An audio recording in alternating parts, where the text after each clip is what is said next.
Welcome back to Boilers in the Stands. I'm your host, Joe Jackson. Alongside me, as always, is my co-host, Kraig Bowers. Purdue on a little bit of a streak, right? A 4-game winning streak, 3 of them coming against the Big Ten. They now have a home matchup against the Nebraska Cornhuskers. It'll be Sunday, January 12th. It is a 12 p.m. Eastern time tip on the Big Ten Network. So a good way to start your day out. I know NFL playoffs and things like that are going on as well. Maybe there's a college football playoff game I have no clue about as well. But should be a pretty good one. Nebraska is a team that has kind of been, quietly solid and have picked up a couple solid wins. With how they play defensively, they can win every game. We'll get into all of that. But Kraig, I'll just throw it to you. What are your overall thoughts for Nebraska? Well, first of all, I'm just excited to go watch this game tomorrow. Hoiberg is honestly one of my favorite coaches in the Big Ten. He's one of my favorite coaches in post-game press conferences. And I just love how he goes about designing things to make life extremely difficult on really good teams. I think he's one of the smarter guys in the league. Nebraska, obviously not like a highlight destination necessary in the Big Ten. It's a hard place to win, and he's figured out how to do that. I believe they're the only team in the country still that or only program that in a power conference that still doesn't have an NCAA tournament win. I believe that's something I've heard multiple times on broadcasts this year. But no, I'm excited about it and excited to see how they choose to attack Purdue defensively and then how Purdue responds to that. They come in at 12-3 on the year. A little bit better strength of schedule than I feel like I'm used to seeing out in Nebraska at this time of year. They rank 63rd in strength of schedule, so maybe a little bit higher level competition than what they've faced going into early conference play in previous years. Currently ranked 34th in KenPom. The strength in that obviously is off of their defense, ranking 14th in defense and 71st in offense. They've got 2 quad 1 wins, 3 quad 1 losses. The big thing about Nebraska so far is they have no bad losses. Their only losses are in quad 1. So a team that's proven that this year that they can beat the teams that they're supposed to. An interesting thing to me, Joe, as I was looking through kind of the different KenPom stats, though, within Big Ten play only, they rank 11th in KenPom and defense. So they haven't maybe necessarily translated that defense from the non-con into Big Ten play quite as well. Now, they've played a few more high-powered offense type teams early in the Big Ten schedule, but it'll be really interesting to see as the Big Ten goes on if that defense stays as stingy as it was during the non-conference season. But it'll be another exciting game. I feel like every preview we've done here recently, we're like, this presents an interesting matchup for Purdue. For me, I don't know if it's specifically players on this team that present the matchups.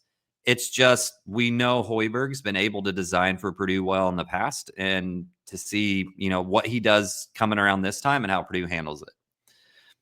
Yeah, with how Nebraska plays defense, they force a ton of threes. Over 50% of shots that opponents taking against Nebraska are from 3. They get into a little bit of a math game at times, and we'll talk about this later, but like Iowa won the math game. Iowa just beat them in overtime after a really slow start. They only made 12 twos. They made 17 threes. And when Nebraska, and their 3 losses, basically when teams shoot above 39% from 3 against Nebraska, Nebraska is 0-3. When teams shoot less than 39% from 3, Nebraska is 12-0.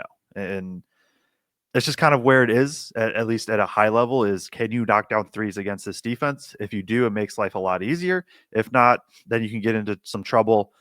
Obviously, remember last year, it felt like Purdue put up like 500 threes in that game.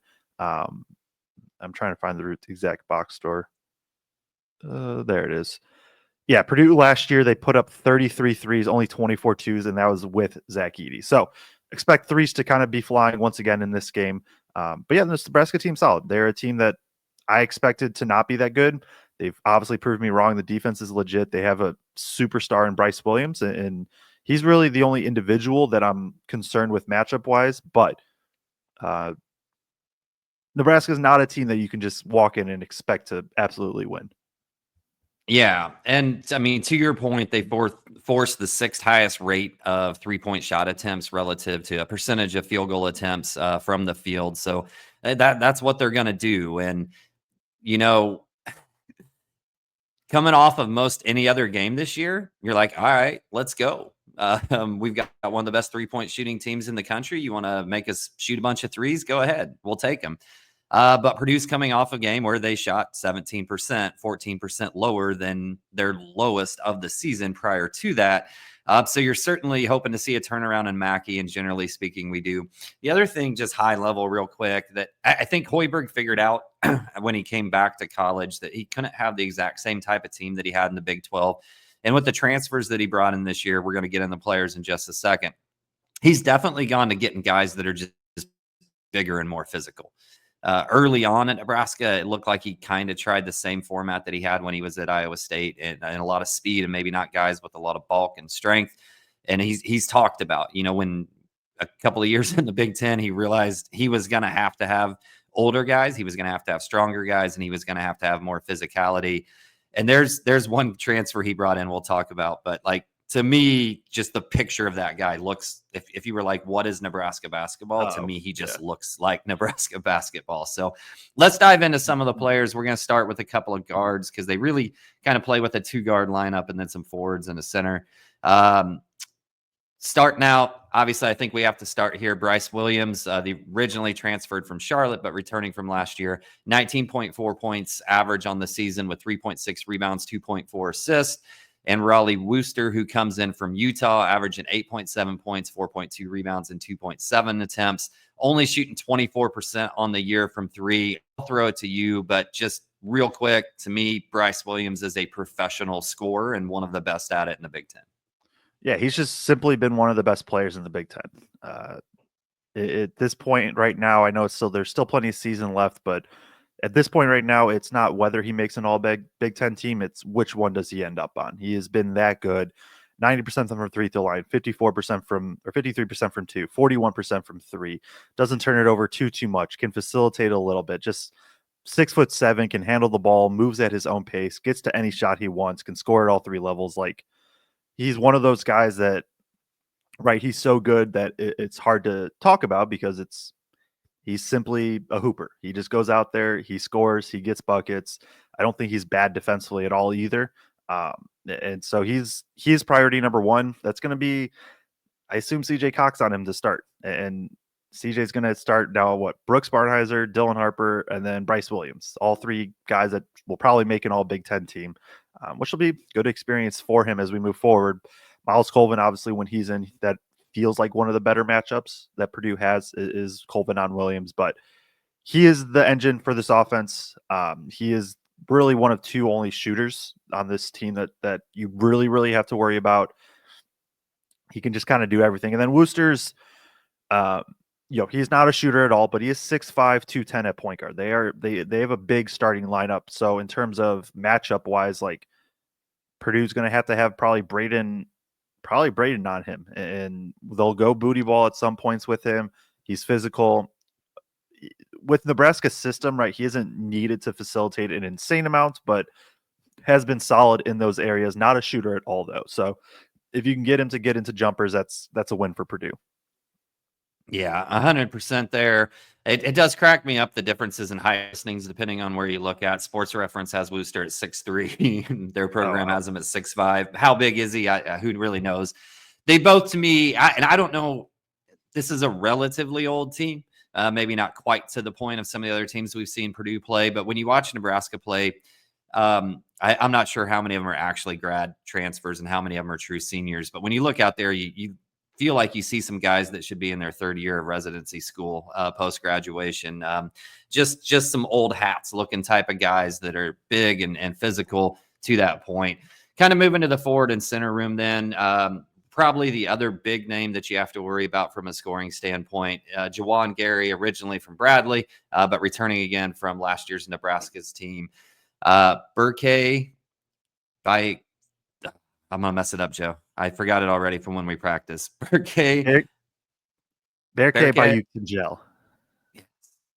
Berke Bayou Tinja. All right. I'm just going to stop trying. I feel bad. I take a lot of pride in getting names pronounced right, and I just really struggle with that one for some reason.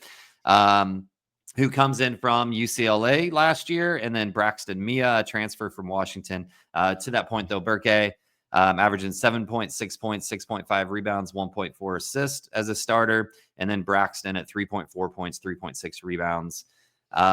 Obviously, with looking at those three guys, Juwan's that jumps off the page is one that jumps off the page. We've seen him be a scorer before, averaging 11, a little bit over 11 points, almost 12 points this year. I guess just what are your thoughts on Nebraska's front court? Yeah, Juwan Gary's kind of the energy dude. Purdue fans are going to be pretty familiar with him. He's been at Nebraska. This is his third year. I did look it up. I think 4 of their seniors are like fifth year guys, or maybe 5 of them. So they are a pretty old team, 30th in the country in D1 experience. Juwan Gary is the only other guy outside Williams, and then we'll talk about Connor Season off the bench. He's the only other guy that can, like, you have to at least have some level of concern about on the 3-point line. He isn't a great shooter. I do think he's a guy that you want to see him make 1 or 2 before you really adjust, but very good rebounder, very good defender. Just the 6'6" kind of athletic glue guy, scoring a little bit more than maybe what he, had been asked to before. But at the same time, he's still doing a pretty good job at it. He had a really, really bad game against Iowa, but it tanks his percentages and things like that a little bit. But just a really good overall glue player, really good defender, just energy for this team. Berkay has been a solid transfer. He's a guy that has pretty good touch for a big guy. They'll use him in kind of those handoff actions that they love to go to a lot. And then pretty good finisher on the rim. He's been shooting threes a little bit more. I know Nebraska wants him to take more threes. He hasn't knocked down an insane amount, only 31%. Really, really good rebounder, probably the best or second best rebounder on this team. And so he's somebody you have to, hit hard when the ball's going up on the glass, and just kind of match his physicality, because he's not quick at all, but he does a good job of just kind of leveraging his size. Braxton Mia, he starts 7'1". He is going to dunk, and that's what he's going to do on offense. He has 22 makes this year. I think 18 of them are dunks, if I remember correctly. That's just what he does, and he's going to finish around the rim. He is the truest rim protector on this team, although it's with how Nebraska plays, right? Not many teams take a lot of shots at the rim in general. Solid rebounder. He's giant. He moves pretty well. Not a threat outside of 4 feet offensively, but 7'1", 264. He can do some damage. Yeah. I'm really excited to talk about the backups that come off the bench for this team, because 3 guys that I really appreciate just from a basketball standpoint. Obviously, Sam Hoiberg, coach's son, really, really high IQ guy, high effort guy, shooting the ball pretty well from 3 this year, not on high volume, only about 1 a game, but he is shooting about 36% on the year. But a guy that just does everything right. And then somebody that we're really familiar with in Connor Season, the other really high level competent shooter from 3 on the year, shooting 41%, although he does come into this game shooting 2 of 12 in his last 2 games. And then Andrew Morgan, which is the guy to me that, like, if you were going to take a picture and say Nebraska basketball, just looks like what I would picture in my head is Nebraska basketball, a transfer from North Dakota State. To me, just a really physical, kind of a banger type of a guy, energy guy.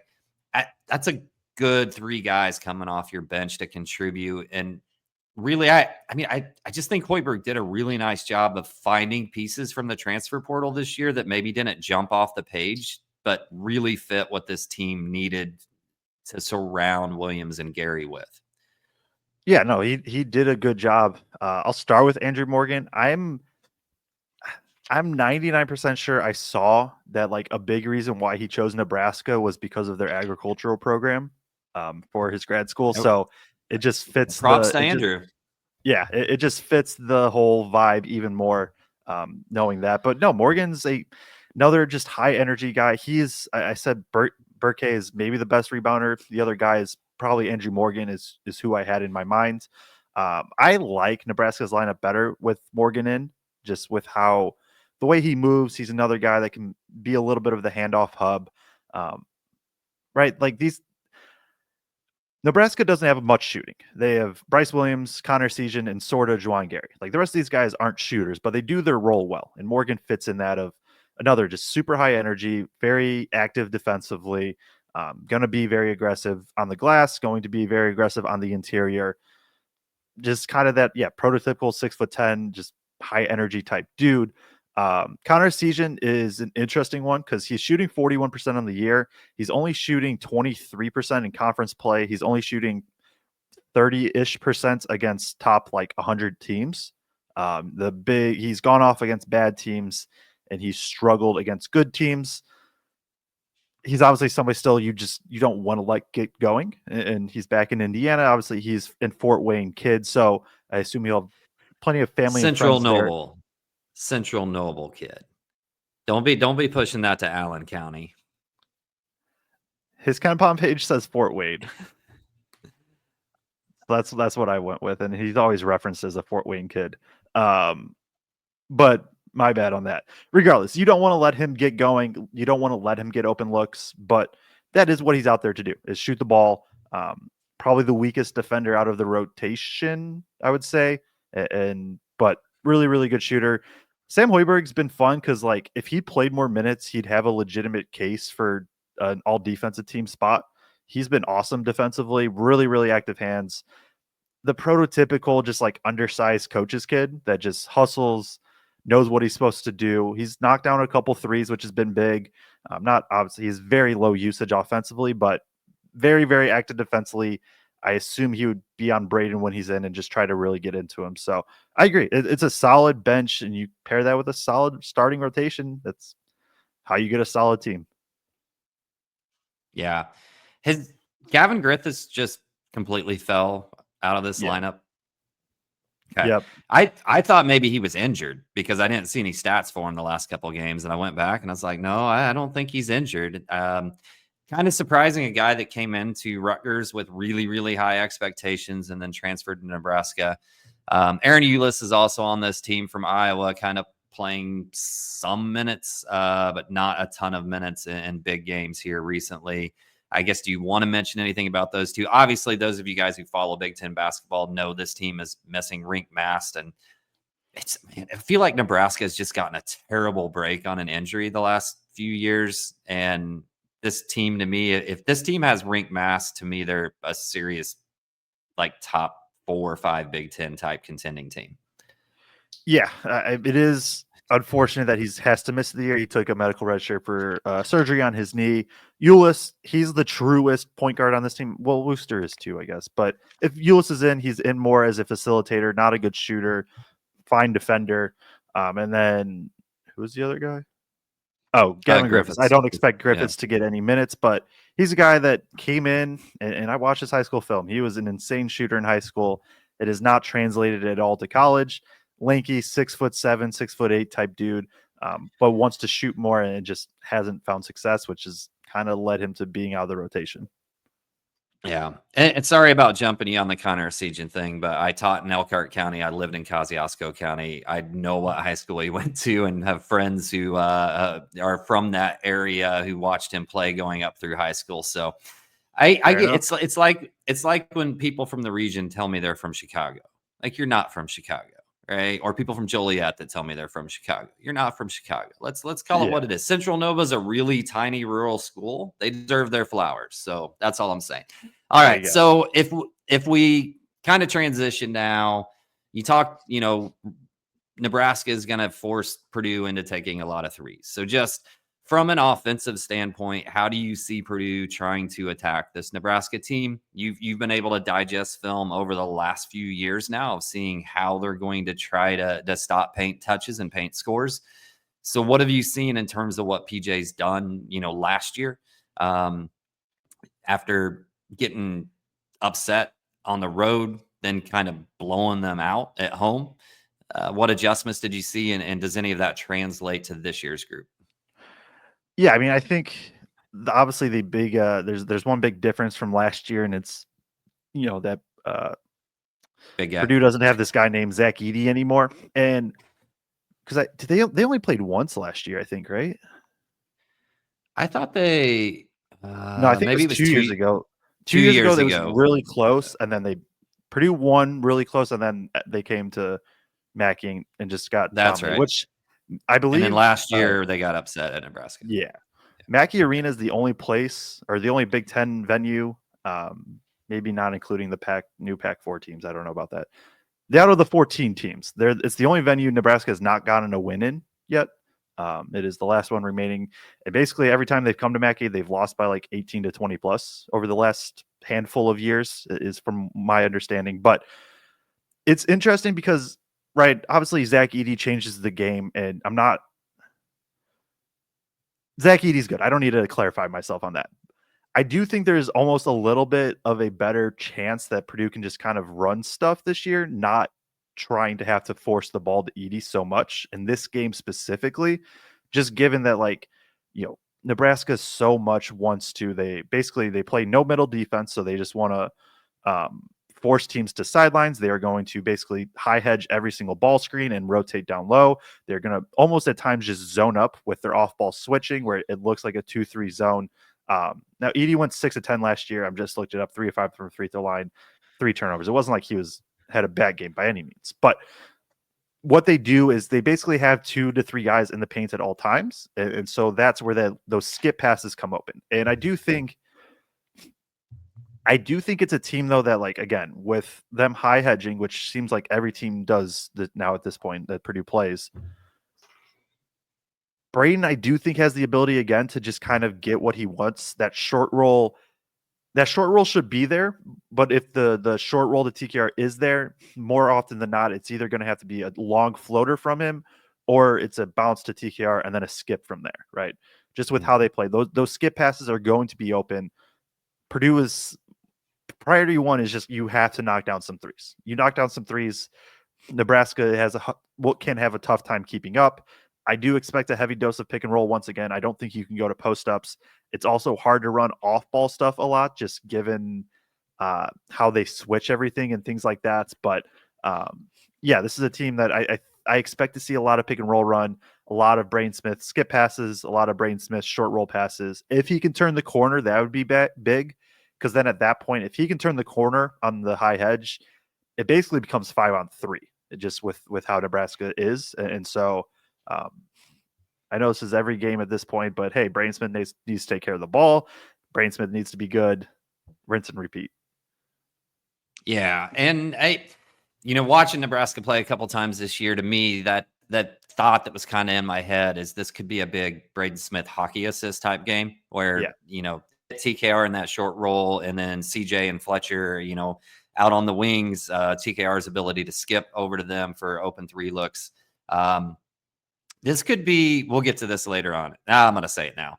I like in my head, just the way Nebraska plays defense and as many threes as we get, to me, this is a type of game you could see like a huge CJ game. Like if he gets on one early, yeah, he could pour in like 15 points really, really fast against this team. But it'll be interesting to see. I guess as we flip that, then defensively, obviously priority number 1 is Bryce Williams. How does Purdue, you think, match up against him? What do they try to do against him? We've seen a couple times, we've talked now over the last few teams that we've played. Painter and company are really, really good at designing stuff to stop teams that have a primary dominant score. This is another example of that. I guess how do they go about slowing Bryce Williams down? Yeah, I think to start, it's going to be, I assume, CJ on him, and that's CJ's given up 4 to 5 inches in height to Bryce Williams there, but I wouldn't. With Bryce Williams, he's more perimeter than Brooks Barnhizer, right? Where Barnhizer and Martinelli wanted to post up more, get in that mid-range where you could easily kind of force baseline and into help. I wouldn't be shocked to see a similar type thing, though, where Purdue just kind of keeps Bryce Williams to the sideline, and then you have your big there willing to help. And, your backside rotation would then have to be able to kind of tag rolls because that's what you're giving up. Almost, honestly, close. I wouldn't be shocked to see Purdue play closer to what Nebraska does in this game. Not exactly and not as aggressive, but similar concepts of just kind of like keep the ball away from the middle with Bryce Williams, let him go to the sideline where there's help, and then just kind of live with the other guys shooting threes. We talked through, right? Outside of Bryce Williams, it's Essegian and Gary. And Essegian's a shooter. Gary and Bayuk are guys that can knock down threes. They don't have a ton of shooters, so that would be my initial thought, is just basically try to get the ball out of his hands and kind of live with the others beating them. Obviously, if others are beating them, then you have to adjust back. You assume in this game then that Braden's on Raleigh and Fletch is on Gary to start out? Yeah. Yeah. So don't. And I'm just assuming until Gary, like you said, he can hit some threes, 33% 3-point shooter on the year, but there's also games where just not gonna fall for him. I mean, to me, right, Fletch starts on him, and anytime he starts to get in the paint, Purdue sends help, right? Yeah. Yeah. And the big thing will just be rebounding. Like, Nebraska is not a good offensive rebounding team, but like Juwan Gary, I think, can at times be a very good offensive rebounder. Same thing with Morgan and Burke. Like, they're not overall a great rebounding team, but they have a couple individual spots. With Juwan Gary being 6'6" and just a little bit more athletic than Fletch, a little bit stronger, like, I wouldn't be shocked if Hoiberg was just like, hey, Gary, go grab 10 offensive rebounds, because he can do it. And he's done it in past games where he can get way, way up there in offensive rebounds. He had 8 last game against Iowa. Some of it is because he like missed like 20 layups and just got his own rebounds. He had 11 offensive rebounds against Kansas State last year. So that's my biggest concern with Lawyer on him, is not anything in terms of how do they defend his drives and stuff. It's, can they do enough to not let Gary get going on the glass? Yeah, and obviously Purdue has the opportunity, if that becomes an issue, just from a size and physicality standpoint, to go bigger at the 3 spot and bring in Miles or bring in Cam at the 3 spot. Although I guess, there was foul trouble the last game, because we thought we might see Cam at the 3 in the last game, but then the 2 bigs got in foul trouble, so we had to play a whole lot of minutes at the 4 still. But Purdue certainly has the opportunity to do that, and then either run, Fletcher, CJ, or Jakari at the 2. With that lineup that's out there also. It just big keys. If Purdue's going to win this game, Purdue has to do what?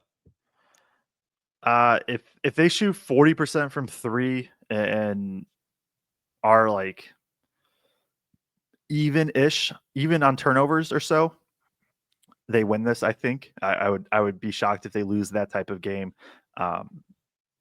I know it's kind of like, it feels like I say the same thing for every game, but like, especially this game, knock down threes. And if you limit turnovers, because Nebraska is 63rd in defensive turnover percentage, they do a good job with how they trap ball screens and things like that. Those are the 2 things that stand out the most. Then the third one would be just like not letting the bigs dominate the glass. I don't know if Purdue needs to necessarily win the rebounding margin by much, but just don't let Nebraska dominate it. Yeah. I really think it's just as simple as knocking down threes. And I realize those other things are important too. I just don't, from a turnover standpoint, maybe I'll be completely wrong, but this group, for whatever reason, just doesn't scare me quite as much in terms of really being able to force Braden. And maybe it's just the extra experience of Braden and kind of the emergence of secondary ball handlers of CJ and Jakari being able to do a decent job as well. I don't. To me, if Purdue shoots 40% from 3, this is a 15 to 20 point win. I kind of think that happens, to be honest. Like, I'm concerned with how they stop Bryce Williams, but I feel like Purdue hasn't had one of those just like everything goes down in Mackey games. Maybe this year, I guess Bama, sorta, but even that was more just CJ Cox went on an absolute heater. They haven't had one of those where it's just like, oh yeah, this team, from the moment they stepped into the arena, had no chance because Purdue was going to shoot 60% from 3. And I do think there is something to, like, because Nebraska gives up open threes, but teams just shoot worse against them. I do think there is something to like the psychology of knowing you're going to shoot so much that maybe can affect how teams shoot against Nebraska a little bit. But if I were to guess, I kind of just felt like one of those just Purdue drills everything and Purdue walks away with a 15+ point win. Yeah, and Purdue does have the longest home winning streak of any Big Ten teams. I think 26 now. Not exactly sure on that. It was around 25 or 26. I think Nebraska is actually number 2 in the Big Ten at around 21 or somewhere in that range. Yes. Yeah, they're up there. Okay. Yep. So Two teams that play really well on their home court. We know that about Purdue, obviously, but Nebraska as well. Nebraska doesn't travel quite as well. I think it's going to be a really interesting game. I'm with you. This to me feels like a game that Purdue could run away with. Let's hope so for Purdue faithful along those lines. You have anything else big on this game? No. Should we tell them what time it is and what network it's on? Yes, I can go ahead and do that. It is Sunday, or that'd be January 12th. I mean, by the time this is up, it's you're either listening, it's either in a couple hours or it's tomorrow. It is a noon Eastern tip on Big Ten Network. So an early game, but should still be a fun one. I expect Mackey Arena to be rocking. Students should sort of be back, I think, right? They're back on campus, but I don't know if Class this is a starts student. Monday. Yeah. Yeah, I'm not positive if this is a student section game or not. My daughter's in the student section, but she left this morning for she's on Purdue's livestock judging team, and they left for a contest in Oklahoma this morning. So hadn't talked to her about whether they're back yet or not. So, but either way, should be a good one. We will be there. We will be live after the game, probably 30-ish to 45 minutes, depending on how long the presser goes. So make sure to like, subscribe, turn on bell notifications, and you will get notified as soon as we do go live. So appreciate everybody tuning in. Should be a fun one. Noon Eastern, Big Ten Network tomorrow. We will see you there, and then we will see you after for the postgame show.